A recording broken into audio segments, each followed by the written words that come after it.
자, 우리 장항준 감독님은 시나리오를 직접 쓰셨죠. 그렇죠. 네. 그리고 또 수많은 시나리오들도 읽고 계시고. 그렇죠. 네. 저는 뭐 작가 생활을 25살 때부터 시작했기 때문에 네. 네, 지금 벌써 한 25년? 한 26, 7년째 그럼 뭐 읽고 쓰시는 거는 뭐 문제 없다. 아예 문제 없죠. 한글 자신 있으시고. 초등학교 때부터 반에서 학교에서 하는 모든 글짓기 독후 감상은 제가 다 탔어요. 진짜요? 네. 오늘 진짜 그러면 제대로 오신 것 같습니다. 오늘이 그런 날입니까? 네.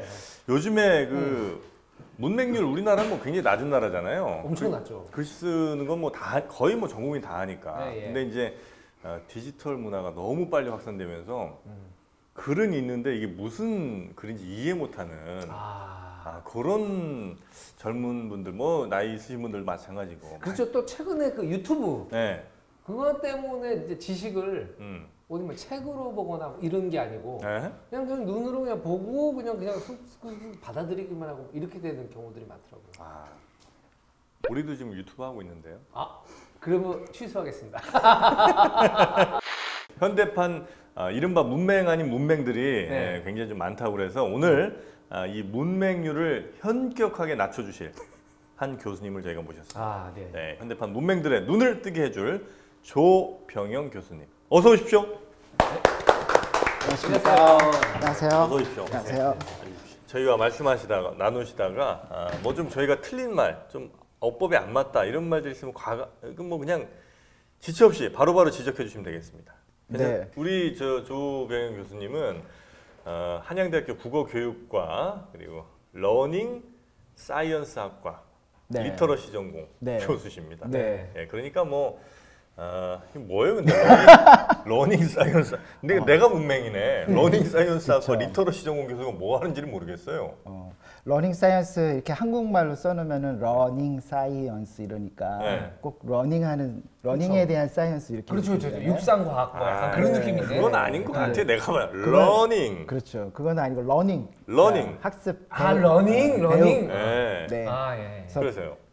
배운다는 게 옛날에는 사람들이 그냥 자연스럽게 알아서 나름대로 각자 그냥 배운다고 생각을 했거든요. 배움이라는 게 어떤 과학이라는 게 있습니다. 그러니까 배움의 조건도 있고, 배움의 과정도 있고, 배움의 경험도 있고, 그다음에 이제 잘 배우는 게 무엇이냐, 어떻게 배우는 것이냐, 그러려면 또 어떻게 가르쳐 줘야 되는가 이런 것들이 있어요. 그래서 그런 것들을 연구하는 학문을 이제 러닝 사이언스라고 하고, 그 배움을 가장 효과적으로 그리고 생산적이고 또 의미 있게 할 수 있게. 어떻게 할 수 있을까 이제 이런 걸 연구하는. 리터러시는 뭡니까? 리터러시는 뭔가 왠지 뭐 물을 이렇게 많이 1리터, 2리터, 3리터. 러시아듯이. 리터러시. 현대판 문맹이 많네 진짜. 그 리터러시는 그 이제 아까 그 정영진 선생님께서 처음에 소개해 주셨잖아요. 현대판 문맹이라고. 그래서 이제 리터러시는 우리말로 번역이 굉장히 여러 개로 되는데 뭐 문맹, 탈문맹이죠. 그러니까 문맹이 아닌 상태 또는 조금 더 나아가서는 이제 요즘에 유행하는 문해력이라는 말. 문해력. 그러니까 이제 우리가 글을 읽고 이해하는 능력, 어떤 뜻이나 의미를 이해하는 능력 이렇게 얘기하기도 하고 사실은 리터러시라는 건 그거보다 훨씬 의미가 좀 넓어요. 왜냐하면 우리가 글을 읽고 이해한다 이런 것들은 아주 개인적이고 사소한 일일 수도 있지만 사실은 굉장히 중요하고 사회적인 일이거든요. 그래서 이제 그런 좀 넓은 의미들이 있습니다. 문해력이나 리터러시가 이제 무슨 뜻인가 그런 얘기를 조금 먼저 해봤으면 좋겠어요. 이제 우리가 일반적으로 대화를 할 때 이제 어떤 주제나 문제들이 있을 때 보통 그것이 무엇인지를 좀 정확하게 정의 안 하고 바로 본론으로 들어가니까 우리가 일상적으로 대화할 때도 계속 이제 혼동이 생기는 거죠. 이제 약간 커먼 그라운드가 있어야 되는데 공통으로 공유되는 어떤 지점들이 있어야 되는데 그래서 이제 그 리터러시라는 거를 조금 말씀을 드리면 이제 우리는 뭐 문해력 이렇게 말 많이 하지만 그거는 사실은 글자를 깨치고 또 뭐 단어를 더 많이 알고 그다음에 어떤 뭐 정보적인 글을 더 잘 읽고 그런 것보다 훨씬 넓은 의미거든요. 그러니까 이제 리터러시라는 거는 이제 저는 한 3가지 정도로 얘기하는데 정의할 때 이제 하나는 기호를 잘 다루는 일. 기호. 기호. 네. 기호라는 게 이제 선호 말고 사인. 사인. 네, 네. 우리에게 가장 친숙한 기호, 매일 쓰는 기호가 네.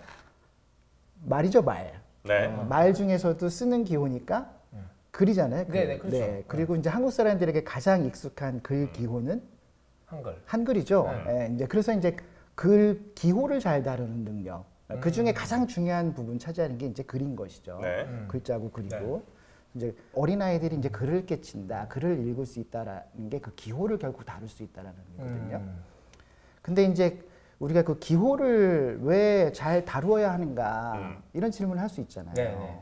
그것은 결국은 사실은 의미를 다루기 위한 것이거든요. 네. 기호라는 그렇죠, 건 그렇죠. 사실 어떤 의미들을 이렇게 표현하고 있는 것들이잖아요. 또는 우리가 어떤 기호를 봤을 때 머릿속에 그 기호가 머리에 우리가 가지고 있는 경험들을 자극해서 떠오르는 것들이 있어요. 그러니까 우리가 글을 읽고 이해한다는 거는 그 기호가 우리 머릿속에 있는 어떤 경험이나 지식을 자극해서 그것들이 나오면서 의미가 만들어지는 과정이에요. 그러니까 사실은 이제 리터러시라는 거, 문해력이라는 거는 의미를 다루는 방법이기도 하죠.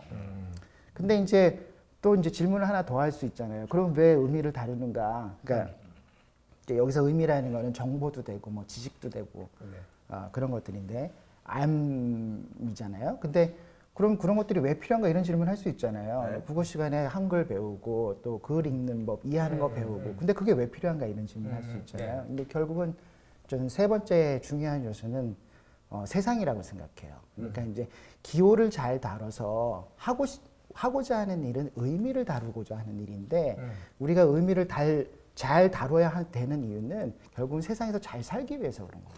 그렇죠.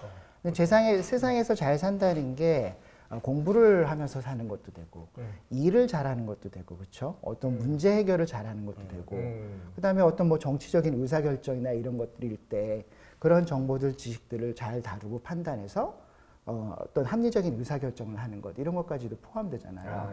근데 확실히 또 얘기를 나누다 보면은 이게 대화에서도 그 사람의 어휘력을 보면 이 사람이 어느 정도 문장력을 구사하는지 글을 쓸 때 어떻게 할지 대충 느껴져요. 네, 그런 것들이 있죠. 왜냐하면 이제 우리가 어떤 단어를 쓴다라는 거는 그 예를 들면은 보리라는 이게 너무 간접한 건가요? 보리? 보리. 보리. 어떤 단어를 쓴다고 했을 때 그 단어는 언어의 기호로 표현되는 거잖아요. 근데 사실은 우리가 그 단어를 쓴 이유는 내가 그 의미를 표현하고 싶어서 그런 거잖아요. 근데 동시에 그것은 내가 여태껏 그 단어들에 대해서 가지고 있던 생각, 경험들을 표현하는 것이거든요. 그러니까 경험이 굉장히 많고 다양한 사람들은 어휘가 자연스럽게 많아질 수밖에 없고 다양한 말들을 쓸 수 있게 되는 것이고. 그러니까 하긴 학창 시절에 우리 반에 있던 애들을 보면은 어휘 한 20여 개 가지고 쓰는 애들이 있어요. 하루 종일. 종현 그때 그 새끼 그거 내가 그 새끼 그거 담임 그 새끼 말이야. 그러니까 얘기 내용이 없어. 그냥 몇 개 다 어휘 갖고 돌려 쓰는데 알아는 들어요 우리가. 근데 그의 깊은 속뜻은 모르지. 그건 뭐 팩트인 것 같습니다. 예. 실제로 아마 한 200단어면 아마 그냥 일상생활, 기본 생활하는데 큰 문제는 없을 거예요 아마. 그렇죠. 그게 아마 일상적으로 어느 정도 쓰이는 단어의 수가 있을 거예요. 네. 근데 그렇게 많지 않다고요. 그러니까 사실은 영어를 배울 때 우리 굉장히 어려워하는데 영어를 일상생활에서 쓰는 영어의 어휘수는 굉장히 제한돼 있어요, 사실. 근데 중요한 거는 그 단어를 아는 게 중요한 게 아니고 그 단어가 어느 상황에서 쓰이는가를 아는 게 중요해요. 그러니까 결국은 뭐냐면 그 단어라는 기호, 그다음에 그 단어가 담고 있는 의미, 그것이 실제 세상의 삶의 과정에서 어느 부분에서 쓰이는가. 그러니까 같은 단어도 내가 이 사람한테 쓰는 게 다르고 저 사람한테 쓰는 게 다른 거예요.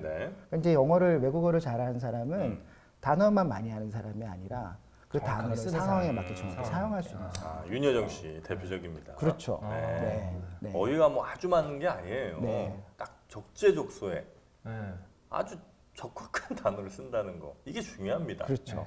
그래서 실제로 뭐 최근에 뭐 인터넷 같은 데서 보면 이건 아주 기본적인 수준의 이제 어휘력의 문제일 수 있는데 뭐 사흘을 그러니까 숫자 4로 이해를 한다든지. 그러니까 나흘이죠 실제로는 나흘인데 사흘이라고 해놓고 왜 너는 나한테 1, 2, 3일인데 왜 사흘이라고 하냐. 뭐 이렇게 이제 얘기하는 분들도 있고 또 좀 고지식하다 했더니 내가 지식이 높다는 얘기인가. 고, 하이. 높을 고. 예. 또 이지적이라고 하니까 뭐 날 쉬운 여자로 보는 거냐. 내가 이지하다고? 이런 일들이 실제로 벌어지고 있다는 거예요. 중고등학교 교실에서. 네. 이게 도대체 어떻게 이걸 우리가 그냥 뭐 책만 읽는다고 해결될 문제인지 아니면 뭐 후드로 팬다고 이게 될 문제인지. 근데 제가 이게 지금 교수님 오늘 정말 잘 나오셨습니다. 제가 이쪽으로 사실 도 같은 사람. 그 제가 그 96년도에 프랑스 파리에 간 적이 있어요. 처음으로 해외에 나갔습니다. 처음으로 해외에 나갔는데 그 화장실에 휴지가 떨어진 거예요. 화장실에 휴지가 떨어졌어요. 그래가지고 그 프랑스에 가니까 이제 타바코라는 가게가 이게 담배? 있더군요. 네. 근데 담배 가게에서 담배만 파는 게 아니고 당연히 뭐 약간 비슷한 신문도 팔고 뭐 이런 느낌인데 전혀 지식이 없었기 때문에 일단은 상점 문 연 데가 없어서 그 타바코 앞에 줄을 섰어요. 줄을 서서 제 차례가 됐는데 제가 티슈 프리즈 그렇게 얘기를 했어요. 그래서 그래서 티슈, 토일렛 페이퍼 못 알아들어. 크리넥스 티슈 못 알아들어. 그래서 제가 펜을 꺼내가지고 그렸어요? 소통하기 시작했죠. 뭘 그리겠어요? 똥을 그렸어요. 똥을 그리고 거기 김이 이렇게 나오고 그 종이를 보여주고 우겼어요. 그랬더니 거기 알아들어? 알아들어. 와. 점원이 빵 터지면서 알아듣고 그 뒤에 줄 서 있던 사람이 왜 웃느냐? 그래서 제가 보여줬죠. 근데 거기다 다 뒤집어졌어요. 그 타바코 상점 모두가 하나가 됐지. 소통으로. 똥 그림이 아주 중요한 기호가 된 거군요. 그렇죠. 지금 굉장히 사실은 중요한 말씀을 해주셨는데 뭐 토일렛 페이퍼라든가 뭐 티슈라든가 뭐 클리넥스라든가 이건 다 기호잖아요. 그거는 사실은 굉장히 추상적인 거예요. 그거를 읽는 법, 규칙을 모르는 사람은 절대 그게 뭔지 알 수가 없죠. 그러니까 그거는 태어나서도 자연스럽게 배우는 게 아니라 학교에서 배우고 사회에서 배우는 거거든요. 근데 제가 아까 기호를 다루고 의미를 다룬다 그랬잖아요. 근데 기호는 아주 추상적인 거예요. 우리가 씨를 뿌려서 땅에서 나는 게 기호가 아니고 사람이 만들어낸 게 기호거든요. 그렇죠, 그렇죠. 근데 이 아까 그 뭐 똥이라는 거는 아주 구체적인 경험이잖아요. 그렇죠. 그러니까 사실은 그 단어에서 그 구체적인 경험을 끌어낼 수 있을 때 소통이 되는 거예요.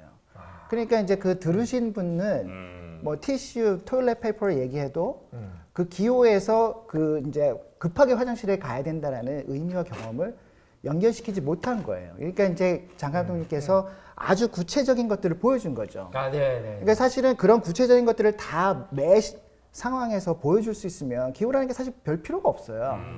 그냥 사람이 그냥 직접 보여주면 되니까. 근데 그렇게 해서 할 수 없는 것들이 너무너무 많죠. 맞아.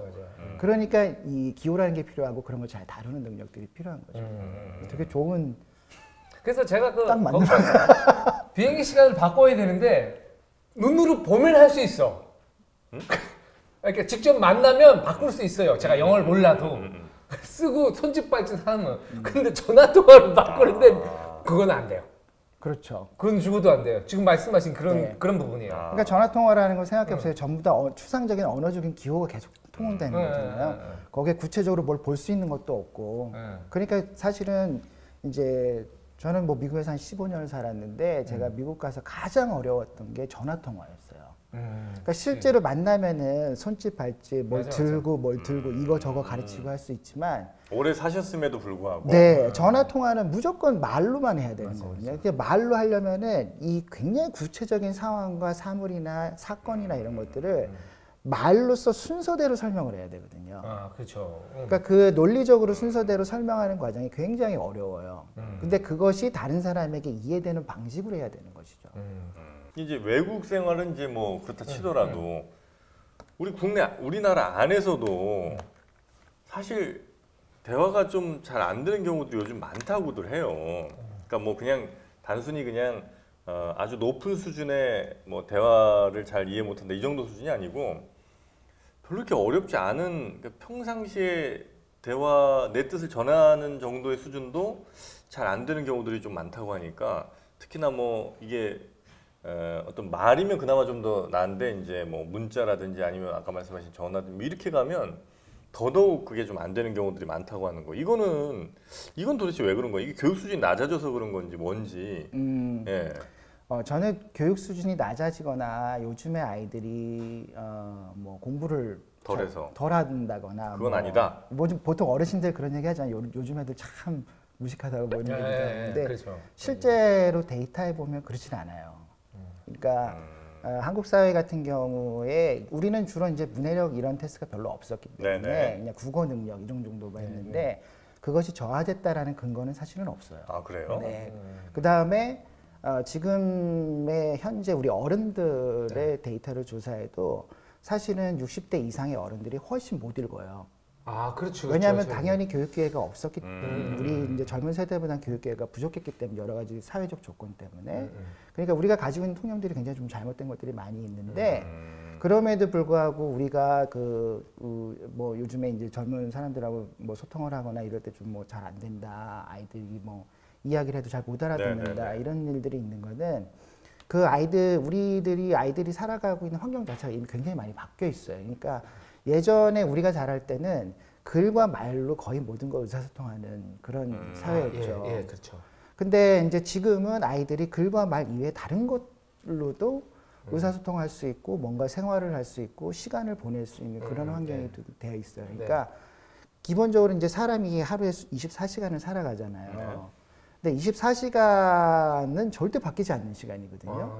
근데 그 시간에 24시간 동안 말과 글에 노출된 사람하고 그걸 사용한 사람하고 24시간 동안 말과 글도 하고 다른 게임도 하고 뭐 다른 여러 가지 것들을 하는 사람하고 당연히 이 말과 글의 측면에서만 보면 차이가 날 수밖에 없겠죠.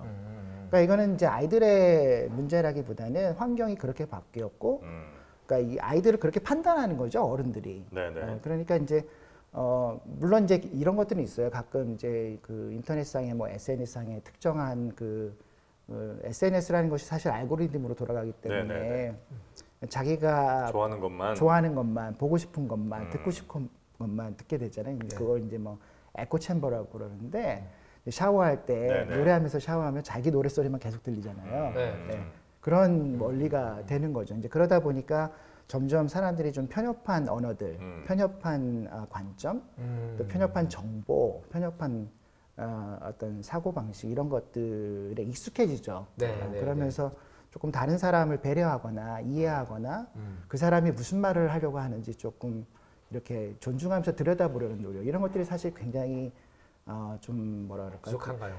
부족하다라는 게 아이들이 못한다라는 것보다는